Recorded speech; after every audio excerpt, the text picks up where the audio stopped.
자식들아, 내가 너희에게 돈과 밥은 물려줄 수 없지만 이 두 글자만큼은 반드시 전해주고 싶다. 부지런함과 검소함. 이 두 글자에는 부적과 같은 영험함이 깃들어 있느니라. 어머니가 보내준 낡은 치마폭에 이 글을 쓰며 나는 유배지에서도 너희를 생각한다. 세상 사람들은 금은 보화를 귀하게 여기지만 진정 귀한 것이 무엇인지 오늘 나는 너희에게 세상에서 가장 값진 보물에 대해 이야기하려 한다. 이 하피첩은 너희 어머니가 나에게 보내준 30년 전 홀레복 치마로 만든 것이다. 유배지에서 힘들게 지내는 나를 위해 지금은 멀리 떨어져 있지만 함께 했던 때를 잊지 말고 힘든 시기를 이겨내자는 의미로 보내주신 것이었다. 나는 그 빛바랜 치마폭을 70여 장으로 자르고 다듬어 한자 한획 정성스럽게 너희에게 주는 가르침을 적었다. 어머니의 치마폭에 아버지의 글씨가 새겨진 이 책을 받았을 때 너희의 심정은 어땠겠느냐? 이것이야말로 세상의 그 어떤 보물보다 값진 것이 아니겠느냐? 오늘날 사람들은 화려한 것, 비싼 것, 눈에 보이는 것만을 추구한다. 하지만 진정한 부는 무엇인가? 나는 너희에게 이 두 글자, 부지런함 근과 검소함, 검을 물려주노라. 할 일을 미루지 않는 것. 이것이 부지런함의 첫걸음이다. 가족 구성원 모두가 각자의 할 일을 맡고 부지런히 움직여야 한다. 누구 한 사람도 놀고 먹는 사람이 있어서는 안 된다. 이는 단순한 노동이 아니라 삶에 대한 책임감이자 가족에 대한 사랑의 표현이다. 부지런함이란 바쁘게 움직이는 것이 아니라 마음가짐의 문제다. 오늘 할 수 있는 일을 내일로 미루지 않고 작은 일이라도 정성스럽게 해내는 것이다. 이런 마음가짐이 쌓이고 쌓여 큰 성취를 이루어내는 것이다. 부지런한 사람의 집안은 저절로 정리정돈이 되고 가족 간의 화목함이 생긴다. 각자가 자신의 역할을 다하기 때문에 서로에 대한 원망이 줄어들고 오히려 서로를 격려하게 된다.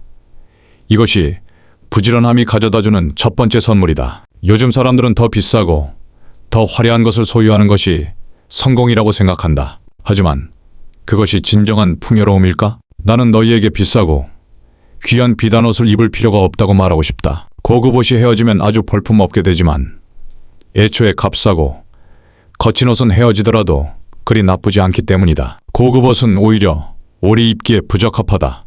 음식을 먹을 때도 마찬가지다. 음식에 여러 가지 조리법을 추가하면 비용이 든다. 하지만 입을 속여서 허기를 해결하면 된다.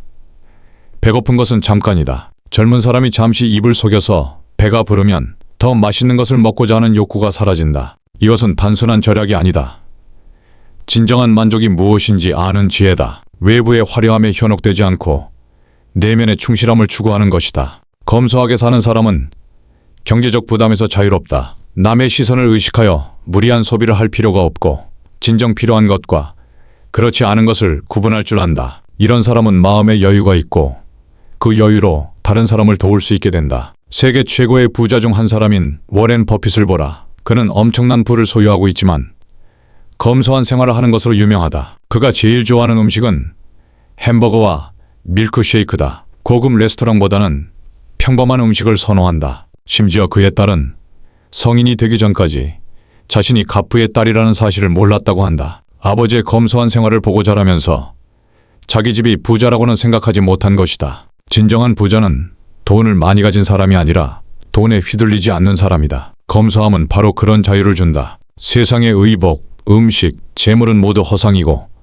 헛된 것이다. 옷은 입다 보면 헤어지기 마련이고 음식은 부패하기 마련이다. 재물은 자손에게 물려주면 결국 탕진되어 흩어지고 만다. 중국 진나라 시대에 큰 부자 의돈의 창고에 저장되었던 재물은 지금 그 흔적도 없다. 하지만 한나라의 서보가 황금을 받아 연회를 베푼 이야기는 아직도 전해온다. 진나라 석승이 지은 화려한 별장 금고원에 사치스러운 보장들은 모두 먼지가 되었으나 범씨 집안이 상을 당한 이에게 보리죽을 베푼 이야기는 여전히 세상 사람들의 입에 오르내린다. 그 이유가 무엇인가?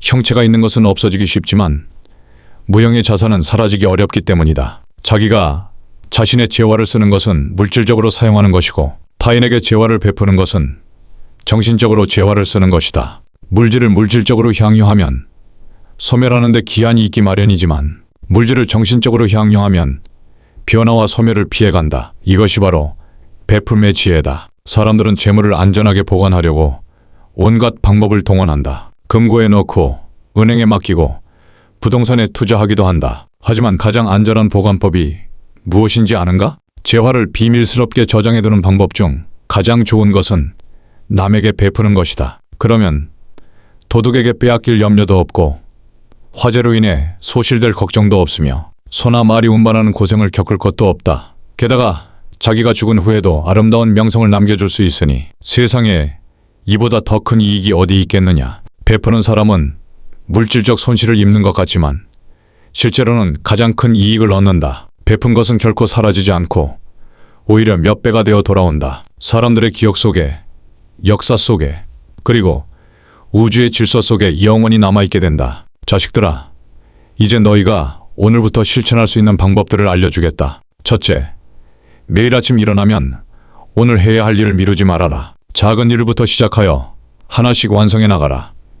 이것이 부지런함의 시작이다. 둘째, 무엇을 사기 전에 한 번 더 생각해 보아라. 정말 필요한 것인가? 없어도 되는 것인가? 이런 질문을 스스로에게 던져보아라. 검소함은 이런 작은 선택들에서 시작된다. 셋째, 매월 일정 금액을 어려운 이웃을 위해 따로 저축하라. 그리고 기회가 될 때마다 그 돈으로 남을 도와라. 이것이 진정한 저축이다. 넷째, 가족들과 함께하는 시간을 늘려라. 화려한 외식보다는 집에서 함께 만들어 먹는 소박한 식사가 더 값지다. 가족의 화목이야말로 최고의 재산이다. 다섯째, 매일 잠자리에 들기 전 오늘 하루 어떻게 살았는지 반성하는 시간을 가져라. 부지런했는가? 검소했는가? 남에게 도움이 되었는가? 이런 성찰이 너희를 더 나은 사람으로 만들어줄 것이다. 자식들아, 세상 사람들이 추구하는 금은 보화는 모두 썩기 마련이다. 하지만 부지런함과 검소함, 그리고 베풀매 정신은 영원히 썩지 않는다. 이것이야말로 비천한 노쇠보다 좋으면서도 평생 썩지 않는 진정한 보물이다. 너희가 이 가르침을 마음에 새기고 실천한다면 비록 물질적으로는 가난할지라도 정신적으로는 가장 부유한 사람이 될 것이다. 그리고 그런 너희의 모습을 보며 유배지에서도 너희를 그리워하는 이 아비의 마음이 얼마나 기쁠지 모르겠다. 기억하거라. 진정한 부는 가지는 것이 아니라 나누는 것에서 나오고 진정한 행복은 소유하는 것이 아니라 베푸는 것에서 온다는 것을. 이것이 바로 내가 너희에게 물려주고 싶은 세상에서 가장 값진 유산이다. 어머니의 치마폭에 새긴 이 글이 너희 마음속에도 영원히 새겨지기를 바란다. 그래서 너희도 언젠가 너희의 자식들에게 이와 같은 가르침을 전해줄 수 있기를 바란다. 이것이야말로 진정 영원 불멸한 가보가 아니겠느냐.